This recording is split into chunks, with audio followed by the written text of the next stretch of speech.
हरिः ओम हरिः ओम हरिः ओम। गुरुर्ब्रह्मा गुरुर्विष्णु गुरुर्देवो महेश्वर गुरु साक्षात् परब्रह्म तस्मै श्री गुरुवे नमः। शंकरं शंकराचार्यं केशवं बादरायणं सूत्रभाष्य कृतौ वंदे भगवन्तौ पुनः पुनः। ईश्वरो गुरुरात्मेति मूर्तिभेद विभागिने व्योमवद्व्याप्तदेहाय दक्षिणामूर्तये नमः। कृष्णाय वासुदेवाय हरये परमात्मने प्रणतक्लेशनाशाय गोविन्दाय नमो नमः। गोविन्दाय नमो नमः। हरिः ओम। नारायण नारायण नारायण नारायण।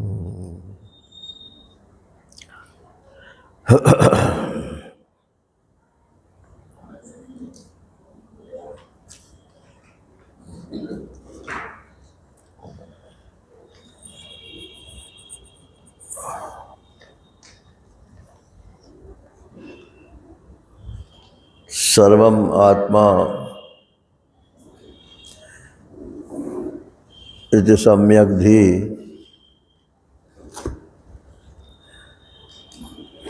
जन्मनैव अखिले भ्रमे नष्टे नश्यति जीवत्वम जले प्रक्षिप्त खिल्यवत। क्षेत्रज्ञ ईश्वर भेदेन पुनः संज्ञा न विद्यते तत्हेतोस्तमसो ध्वंसात् खिल्या अनुद्धरणम यथा। दृष्टिमात्र आत्मयाथात्म्यात् कार्य कारण वस्तुनः न अज्ञातम किंचित अपि अस्ति नानापास्तम तथा तमा। 76 से 78 तक बोले।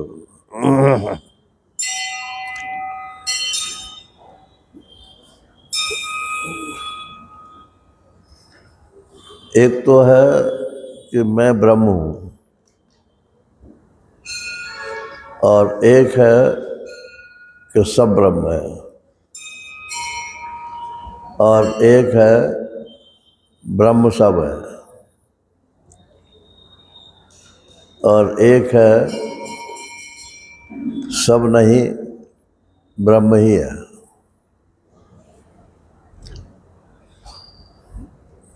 उत्तरोत्तर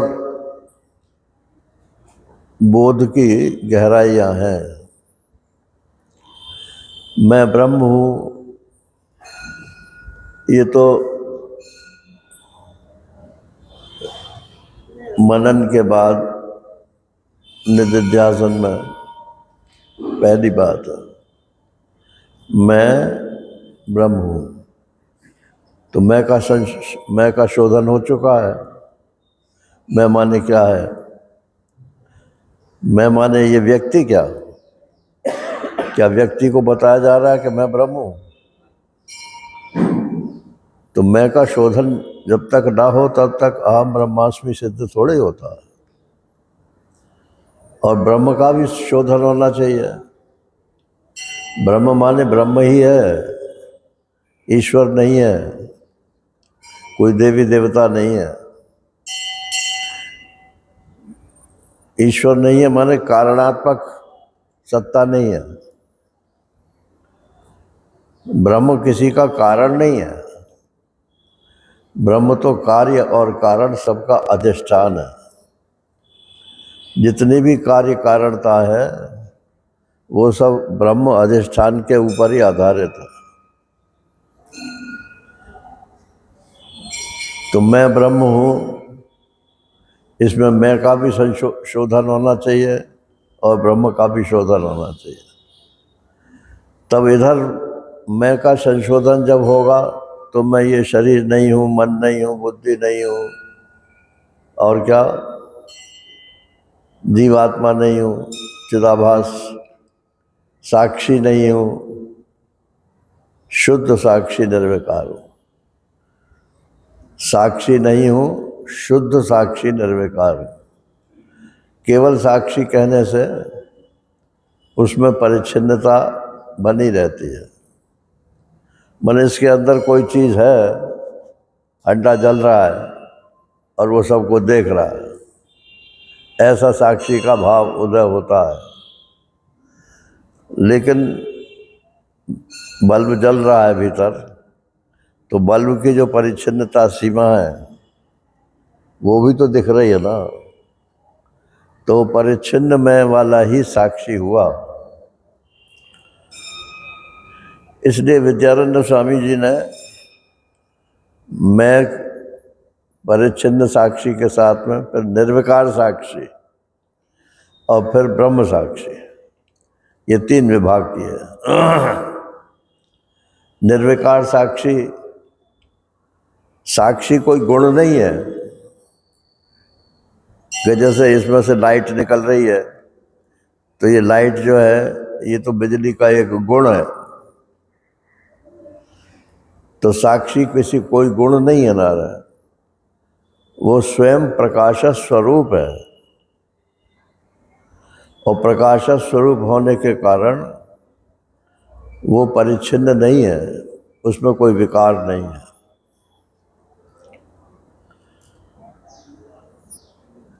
और ब्रह्म जगत का कारण ब्रह्म है। अब अथा तो ब्रह्म जिज्ञासा और जन्माद्यस्य यथा, वहाँ जगत का कारण बताते हैं ब्रह्म को। तो वो कौन सा ब्रह्म है जो जगत का कारण है?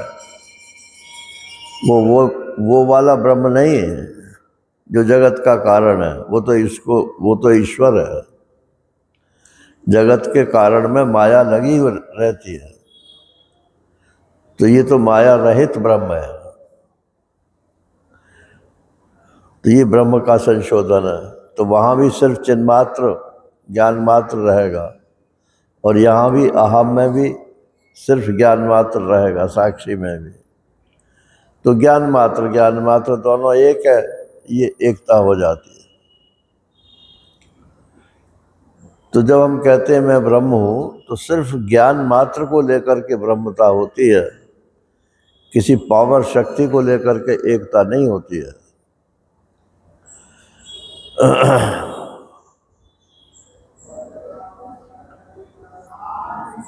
अब ये जितने भेद हैं, एक मैं हूँ, एक तुम हो, तो मैं और तुम का जो भेद है, ये भेद किस वजह से है? साक्षी की वजह से है क्या? तो किस वजह से है? शरीर की वजह से। और शरीर की वजह से भी नहीं है, शरीर की सत्यता की वजह से है। अब टीवी स्क्रीन पे, सिनेमा में निरे सारे शरीर दिखलाई पड़ते हैं, तो अलग अलग भी दिखलाई पड़ते हैं, लेकिन देखने वाले के मन में ये भी रहता है कि सिवाय पर्दे के और कुछ नहीं है इसमें, या सिवाय रोशनी के और कुछ नहीं है। ये अलहदापना दिख ही रहा है।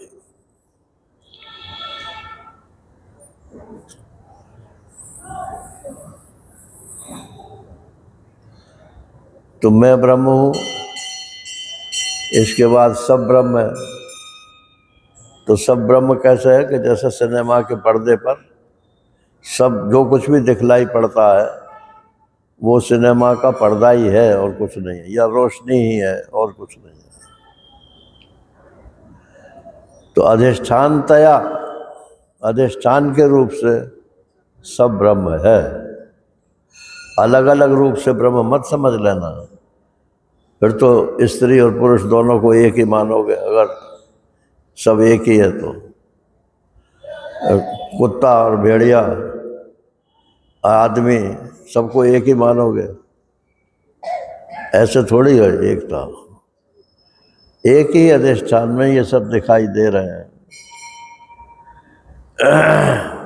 प्रतीति प्रतीति भिन्न भिन्न है, वस्तुता भिन्न भिन्न नहीं है। वस्तुता तो अधिष्ठान है। तो मैं ब्रह्म हूँ और सब ब्रह्म है, और ब्रह्म सब है। अब प्रतीति को छोड़ दो, सिर्फ ब्रह्म के ऊपर दृष्टि डालो। सिनेमा के पर्दे पर दृश्य को छोड़ दो, सिर्फ पर्दे को या रोशनी को के ऊपर दृष्टि डालो, तो क्या बोलोगे कि सब पर्दा ही है, सब रोशनी ही है। तो सब ब्रह्म है और ब्रह्म ही सब है। और बोले जब रोशनी ही रोशनी है तो नाम क्यों लेते हो कि ये धर्मेंद्र है और ये हेमा मालिनी है और ये फलाना है। इन नामों का क्या मतलब है? नारायण, रोशनी है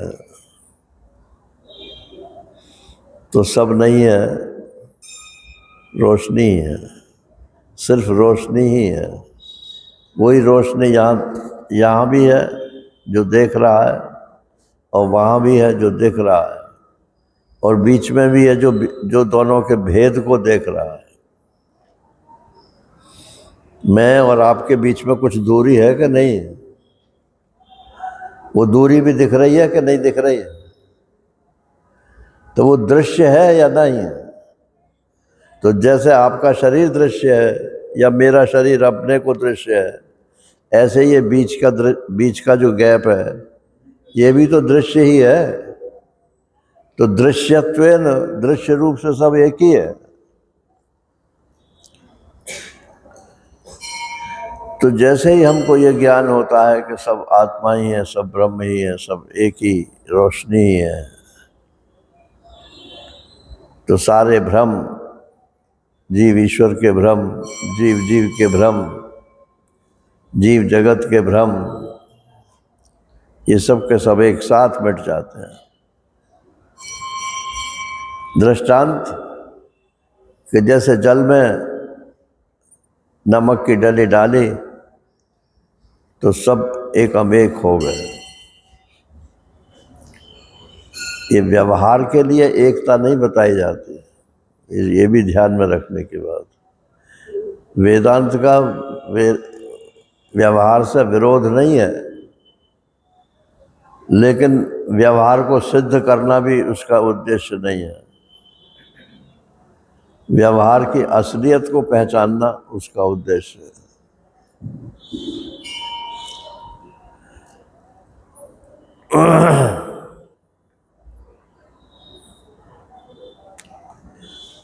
अच्छा, तो बोले ईश्वर तो रहेगा, ईश्वर भी खत्म हो जाएगा। अब भक्त लोग तो मतलब ईश्वर को खत्म नहीं होने देंगे।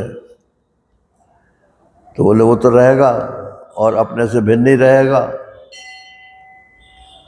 अच्छा, ना रहे तो क्या, आपको क्या आपत्ति है? ना रहे तो क्या आपत्ति है? तो बोले हम मांगेंगे किससे? अपना भिखारीपना तो छोड़ते नहीं है नारायण। हमारी इच्छाएं कौन पूरी करेगा? अरे वो विभाग दूसरा है भाई, ये तत्व ज्ञान का विभाग दूसरा है। तत्व ज्ञान में भिखारीपना तो पहले उठा कर रख दो, तब तत्व ज्ञान की श्रेणी में आओगे।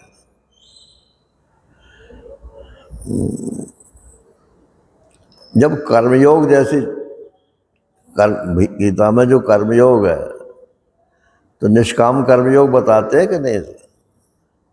मान लो कोई कामना बीच में मत रखो। अगर कामना रखोगे तो वो निष्काम कर्मयोग नहीं होगा। शुभ कामना भी यदि रखोगे तो भी वो निष्काम नहीं होगा। तो भाष्य की पंक्ति पढ़ी थी ना कि ईश्वर मेरे इस निष्कामता से प्रसन्न हो, ये भी दिमाग में नहीं रहनी चाहिए। हम ईश्वर के लिए कर रहे हैं, बस इतना ही है। ईश्वरार्थम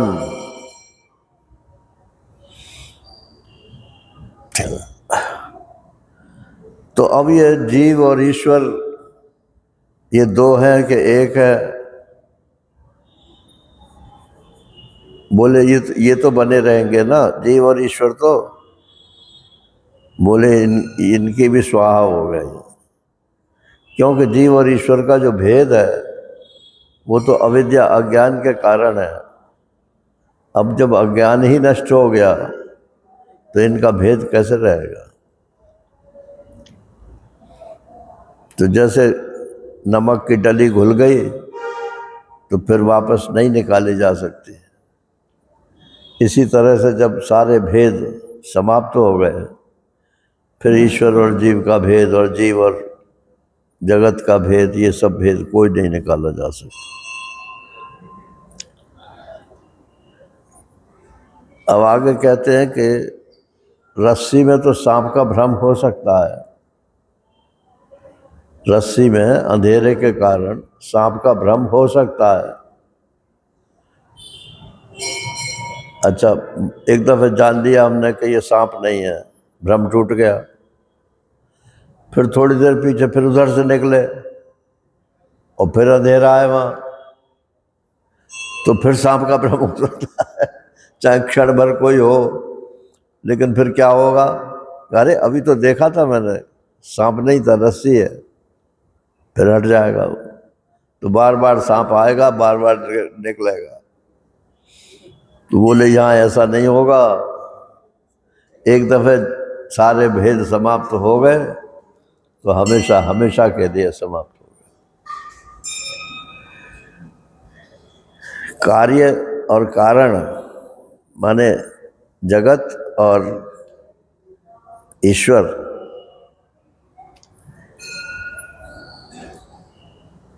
जगत और ईश्वर, जगत एक शब्द है, ईश्वर भी एक शब्द है। शब्द जो है वो अपना ज्ञान कैसे कराता है? शब्द अपना ज्ञान कैसे कराता है? तो व्यावर्तन अलग करके ज्ञान कराता, व्यावर्तन से ज्ञान कराता। तो जब हम कहते हैं ये जीव है तो इसका मतलब ये जगत नहीं है, और जब कहते हैं हम ये जगत है तो इसका मतलब ये जीव नहीं है। कुछ उससे भिन्न को अलग करके तब वो शब्द से ज्ञान होता है।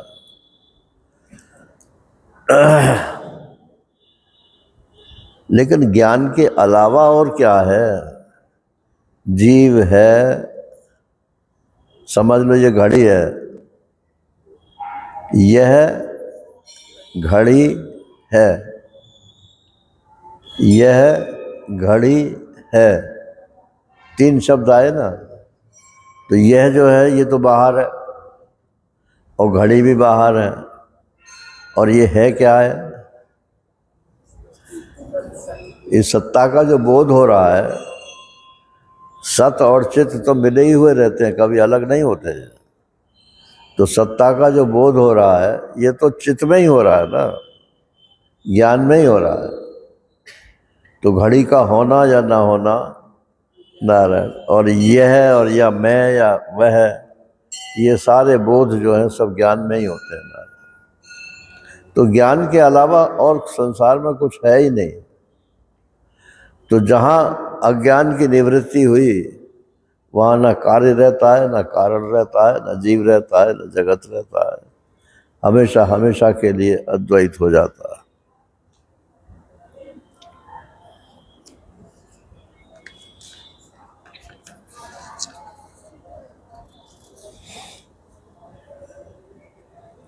तो मैत्रेयी ने पूछा कि मैं मर जाऊंगी तो क्या बचेगा? मैत्रेयी नाम बचेगा कि नहीं बचेगा? प्रश्नोपनिषद में जो अंतिम प्रश्न है उसमें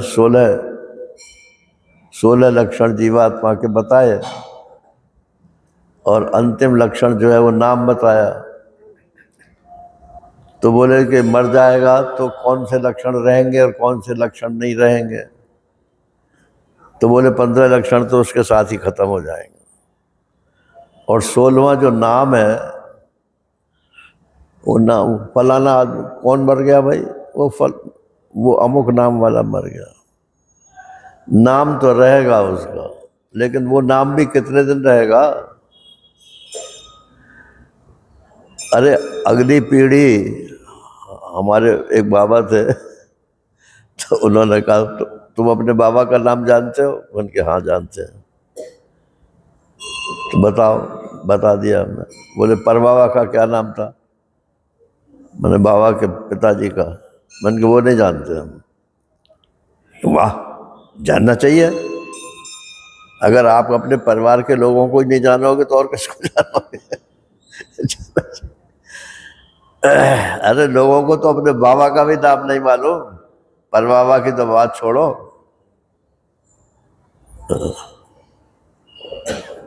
कंची प्रसाद थे कि कंची लाल थे?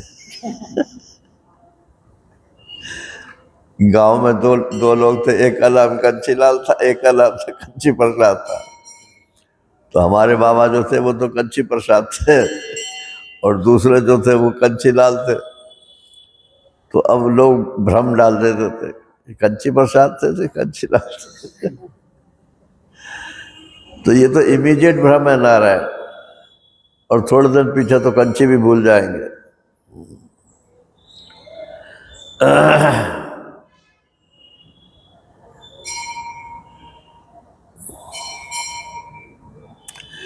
छोटा मोटा गुरु हो ना कोई, तो उस गुरु का नाम भी नहीं लेते हैं।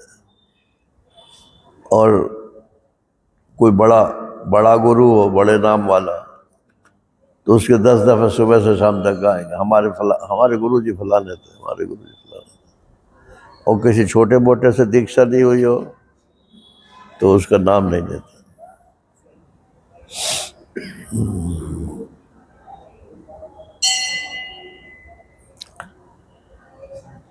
तो बोले मेरा नाम रहेगा कि नहीं रहेगा?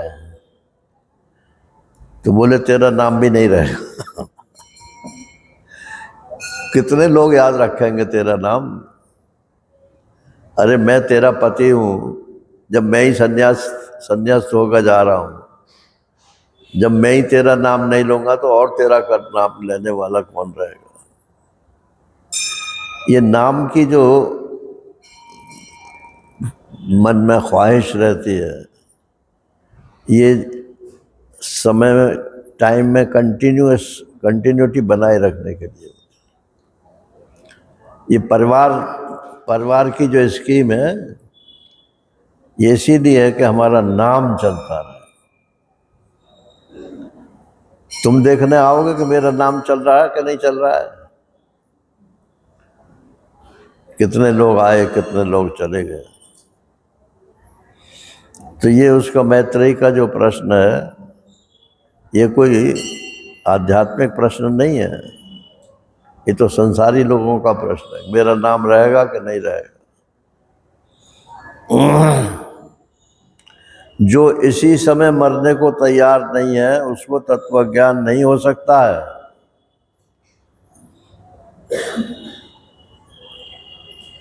ब्रह्म नाम नहीं है कि अब तक तो मेरा नाम फलाना था, अब मैंने अपना नाम ब्रह्म रख लिया। एक महिला थी तो वो सत्संग में आने लगी, तो अपने पति से लड़ पड़ी। बोले चुप रहो, मैं ब्रह्म हूँ। अब वो पति महोदय मेरे पास आए कि आपने क्या सिखा दिया? मैंने कहा मैंने क्या कुछ सिखाया, मैं तो जो है सत्संग करता हूँ, उसमें जो कोई जो सीख ले वो सीख ले, मैं किसी को नहीं सिखाता हूँ। बोले ये कहती है कि पतिवती क्या होता है? मैं ब्रह्म हूँ। मैं तुम जानो और ये जानो, इसको खल ज्ञान बोलते हैं ना, दुष्टों का ज्ञान है। माने ब्रह्म भी, जैसे कोई कहे कि मैं रावण हूं, रावण क्यों नहीं कहता? अगर ब्रह्म माने रावण हो तो लोग ब्रह्म कहना भी बंद कर दे।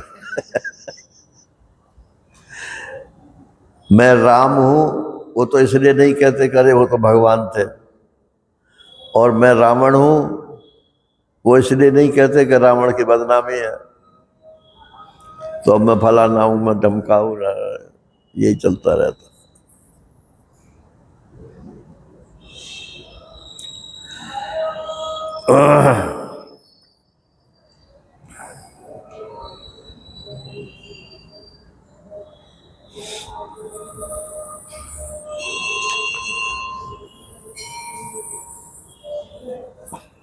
आत्मा का नाम आत्मा नहीं है।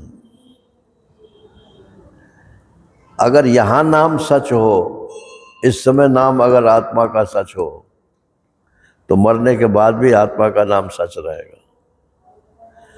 यहाँ भी इस समय भी आत्मा का नाम आत्मा, अनात्मा से अलग करने के लिए आत्मा बोलते हैं, वरना आत्मा कोई नाम नहीं है ना। आत्मा माने तो सत्ता होता है। अत सातत्य गमने, ये धातु है, जो सब में पिरोया हुआ है उसको आत्मा बोलते हैं। तो सत्ता जो है वो सब में पिरोई हुई है, ये है, है, है, है, है, है। इसका नाम आत्मा है। आत्मा कोई नाम नहीं है।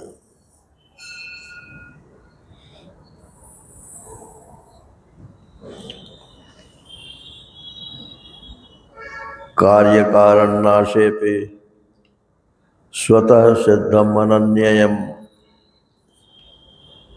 अनन्यमम यद वस्तु तद अलम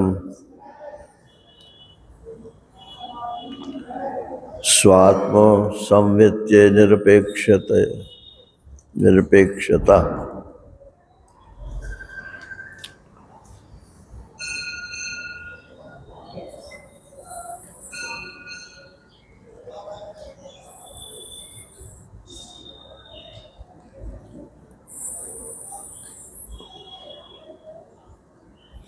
संसार का एकमात्र नाम स्वरूप आत्मा ही है। उसका नाम नहीं रहता। इससे ये बात बताई कि आत्यंतिक प्रलय होने पर अविद्या से होने वाले अनुभव नहीं होते। कार्य और कारण न रह जाने पर भी जो खुद ही प्रकाशमान, किसी अन्य से प्रकाशित न होने वाली आत्म वस्तु है, वह ज्ञान के लिए पर्याप्त है, क्योंकि इसके लिए उसे किसी की जरूरत नहीं है।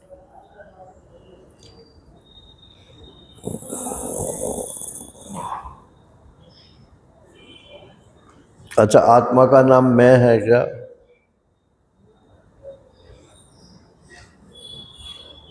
आत्मा का नाम अपना अपना नाम ले लो, ये तो है नहीं। ये तो सब जानते हैं कि आत्मा का नाम ये नहीं है। लेकिन आत्मा का नाम मैं है, ये भी सब में मैं है। मैं बोले यही आत्मा है। तो मैं से उपलक्षित जो तत्व है वो आत्मा है, ना कि मैं आत्मा है। मैं जिसका लक्षण है वो आत्मा है। तो आत्मा तो स्वयं प्रकाश है, उसको नाम की जरूरत नहीं है। सूर्य के कितने नाम हैं? कोई सूर्य बोलता है, कोई सन बोलता है, कुछ और नाम भी हैं। कितने बहुत सारे नाम हैं सूरज के। 12 राशि तो होती है ही सूर्य की। हर राशि में अलग अलग नाम है। लेकिन सूर्य एक है कि 12 है? सूर्य तो एक ही है, अद्वितीय है। आत्मा अद्वितीय है, एक है। इसलिए उसका नाम रहता है कि नहीं रहता है, इससे कोई मतलब नहीं।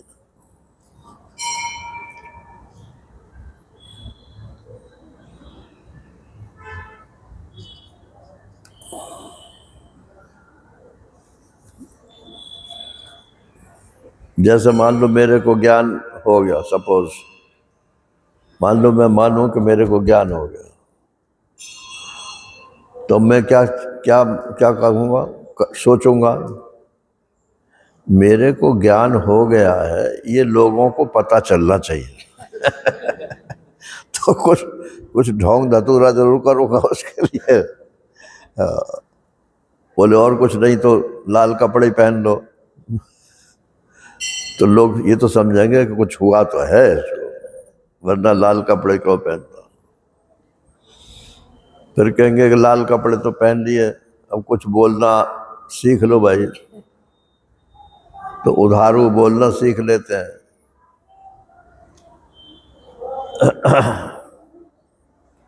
उधारू माने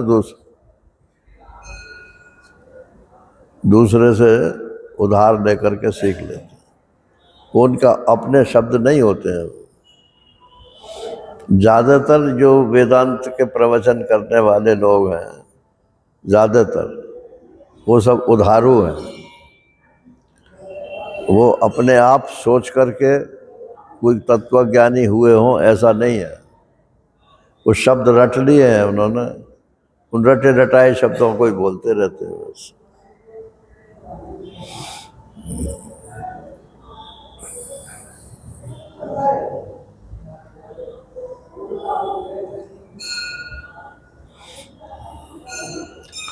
अब एक बहुत बढ़िया श्रुति बोलते हैं,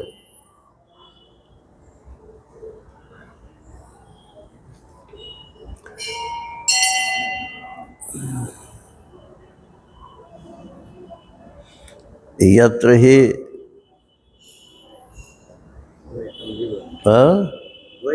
हाँ, यत्र ही द्वैतमेव भवति तत् इतर इतरम पश्यति तत् इतर इतरम जिघ्रति। जहाँ दो जैसा होता है, जहाँ दो होता है ये नहीं कह रहे, जहाँ दो जैसा होता है, अरे सपने में भी तो दो जैसा होता है, लेकिन सारा व्यवहार होता है, द्वैत ना होने पर भी सारा व्यवहार होता है। तो ऐसे ही जो तत्वज्ञानी है उसके लिए दो जैसा है संसार।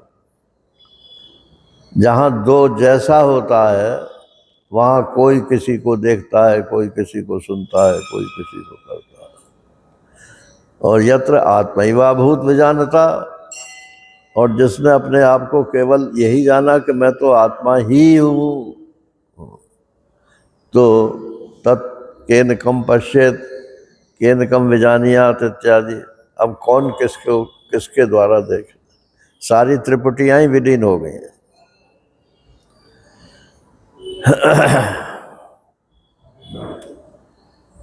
तो विलीन हो गई तो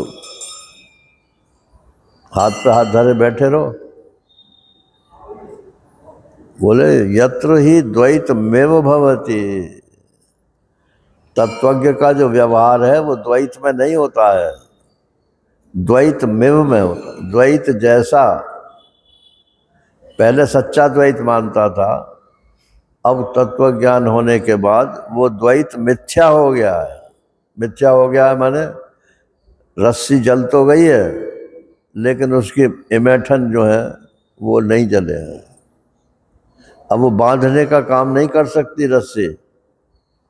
रस्सी जली हुई देखी है, नहीं देखी, तो उसके जो वो है लूप, हाँ वो लूप तो वैसे के वैसे ही दिखते रहेंगे, लेकिन अगर उससे आप कोई चीज़ बांधनी चाहो तो बांध नहीं सकते, वो तो जल गए। तो तत्वज्ञ का जो व्यवहार है वो द्वैत जैसा में होता है, वो तो जल चुका है सब ज्ञान की अग्नि से। ज्ञानाग्नि दग्ध कर्माणम तमाहु पंडितम बुधा, गीता जी में कहा ज्ञानाग्नि सर्व कर्माणि भस्मसात कुरते तथा। दो जगह ज्ञान की अग्नि से जलने की बात गीता में आई है।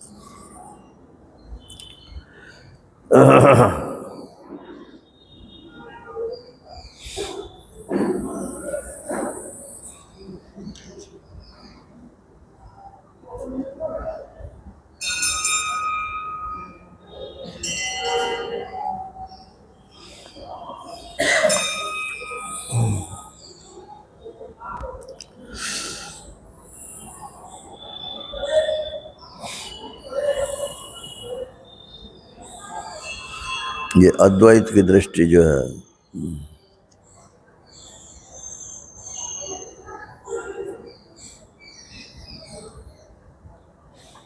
क्या तत्ववेत्ता भी घ्राता और घ्राण आदि भेद को वैसे ही समझता है जैसे अज्ञानी?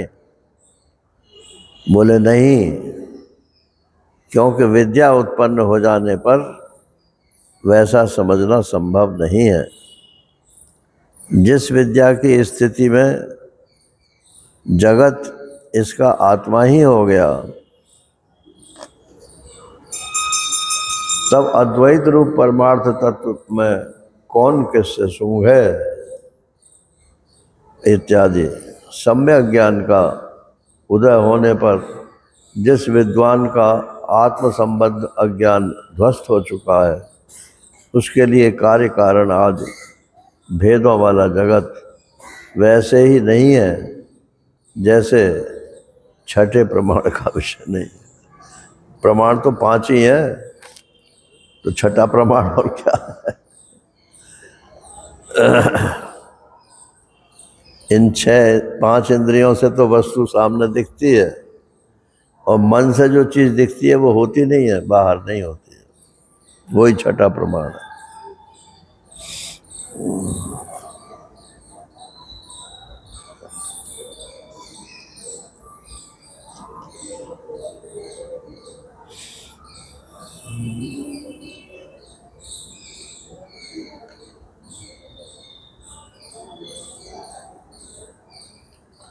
श्रुति ने आत्मा को विज्ञान घन कहा है।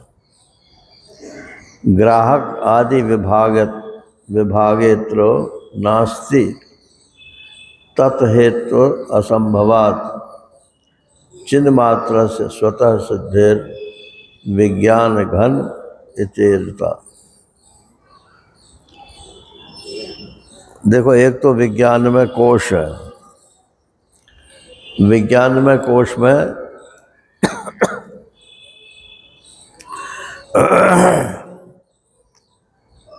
मैं मेरा तू तेरा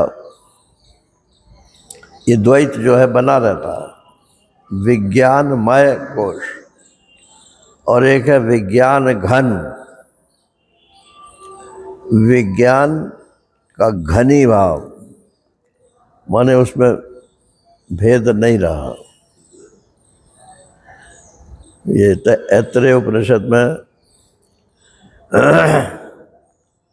प्रज्ञानम ब्रह्म की व्याख्या है। तो बोले ये प्रज्ञान क्या चीज़ है? कि ये जो हमारे ज्ञान की रश्मियाँ बाहर निकल रही हैं ना, ये सब प्रज्ञान ही है।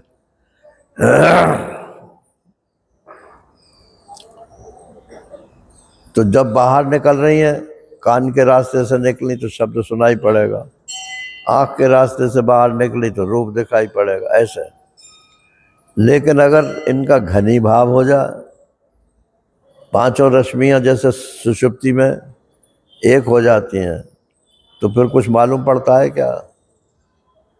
गहरी नींद में कुछ थोड़ी मालूम पड़ता है। तो क्यों नहीं मालूम पड़ता है? कि वो प्रज्ञान जो है वो घनी भाव को प्राप्त हो।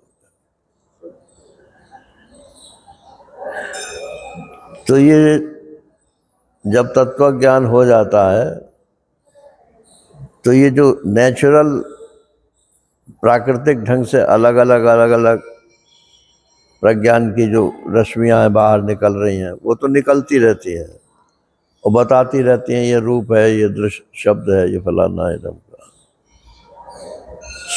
सहज स्वभाव से।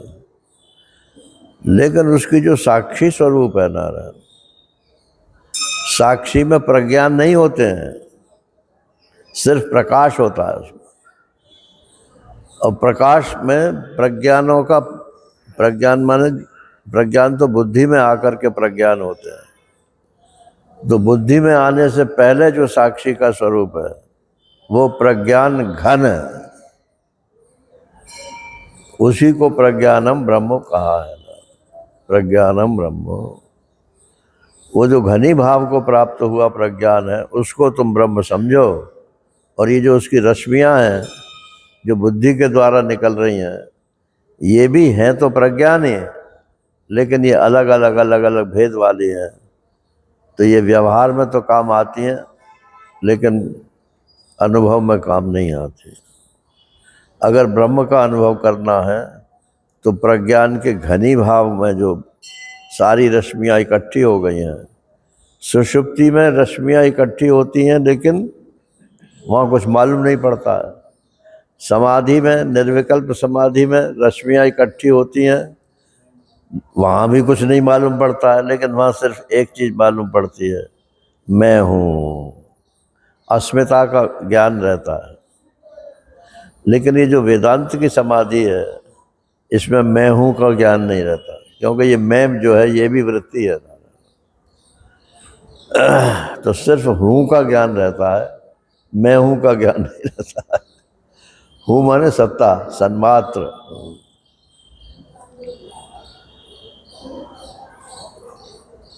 जो सन्मात्र होता है वही चिन्मात्र होता है, जो सन्मात्र चिन्मात्र होता है वही आनंद मात्र होता है। जो सच्चित और आनंद मात्र होता है वो अद्वितीय होता है, उसमें कोई दूसरी चीज नहीं होती। बोलो आप क्या हो? हूँ या हूँ का ज्ञान? अरे हूँ का ज्ञान बोलोगे तो ज्ञान अलग हो जाएगा और हूँ अलग हो जाएगा। ज्ञान स्वरूप हूँ, आनंद स्वरूप हूँ, ज्ञान हो रहा है।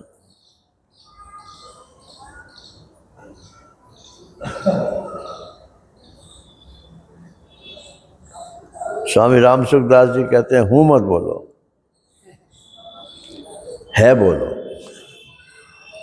बोले हूँ कहने में अभिमान होता है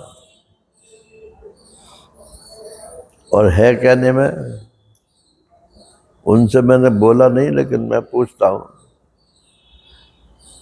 कि हूँ कहने में अगर अभिमान होता है तो है कहने में क्या होता है?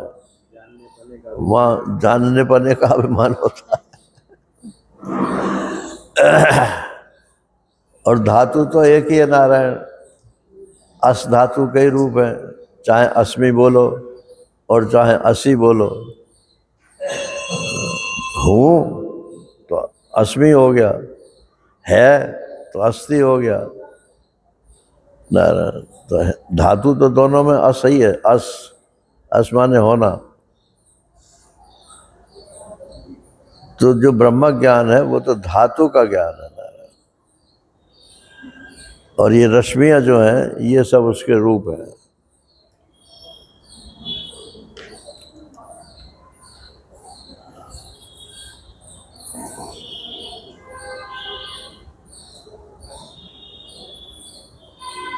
कल इसको पूरा कर देंगे।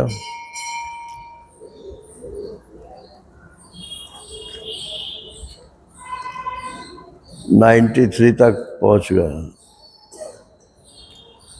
मनोबुद्धि अहंकार चित्तानि नाहं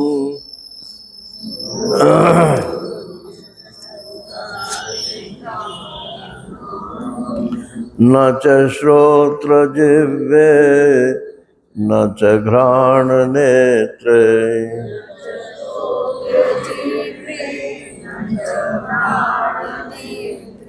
न च व्योम भूमिर्न तेजो न वायु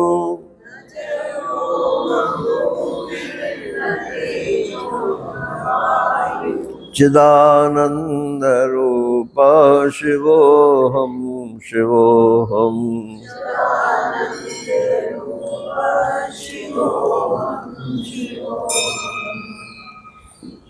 चित और आनंद रूप, तो चित और आनंद तो एक हो गए।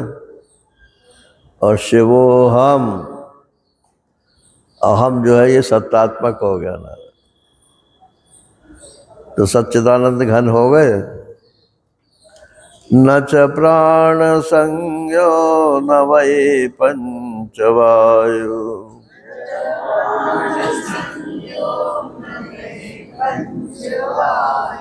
न वा सप्तधातुर्न वा पंचकोश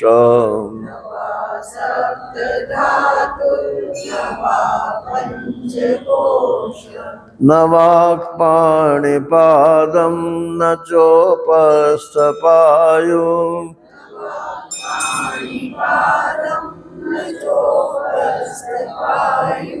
चिदानंदरूप शिवोऽहं शिवोऽहम्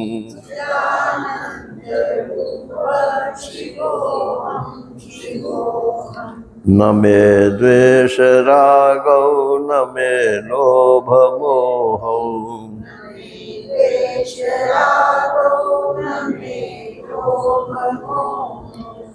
मदो नैव मे नैव मात्सर्यभावः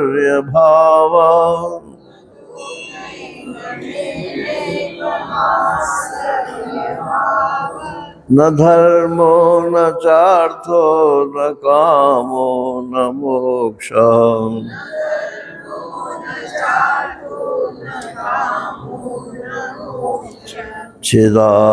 चिदानंदरूप शिवोऽहं शिवोऽहम्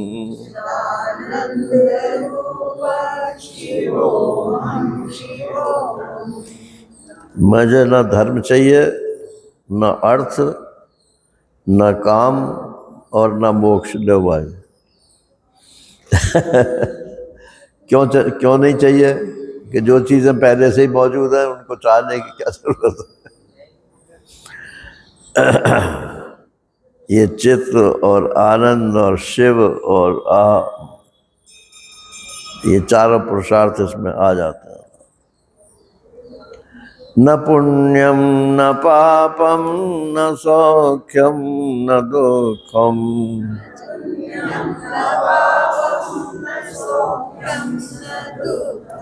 न मंत्रो न तीर्थम न वेदा न यज्ञ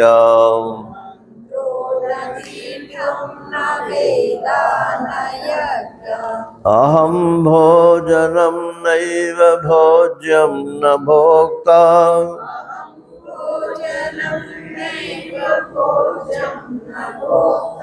चिदानंद रूप शिवोऽहं शिवोऽहम्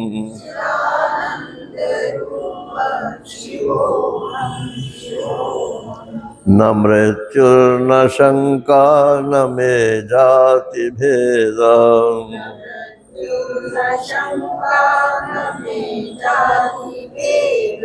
पिता नैव मे नैव माता न जन्म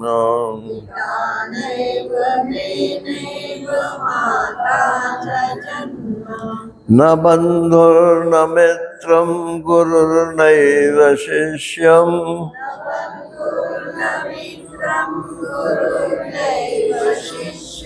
चिदानंद रूप शिवोऽहं शिवोऽहम्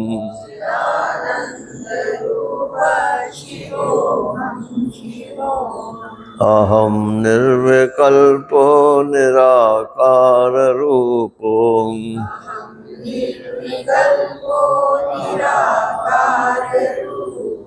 विभुत्वाच्च सर्वत्र सर्वेन्द्रियाणाम्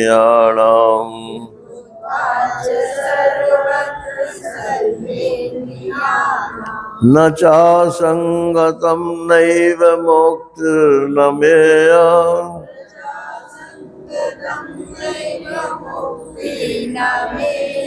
चिदानंद रूप शिवोऽहं शिवोऽहम्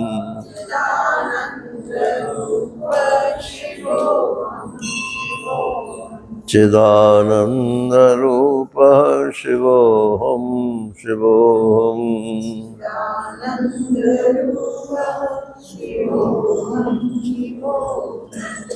हरिः ओम् पूर्णमदः पूर्णमिदं पूर्णात् पूर्णमुदच्यते पूर्णस्य पूर्णमादाय पूर्णमेवावशिष्यते। ओम शांति शांति शांति। हरि ओम। श्री गुरुभ्यो नमः।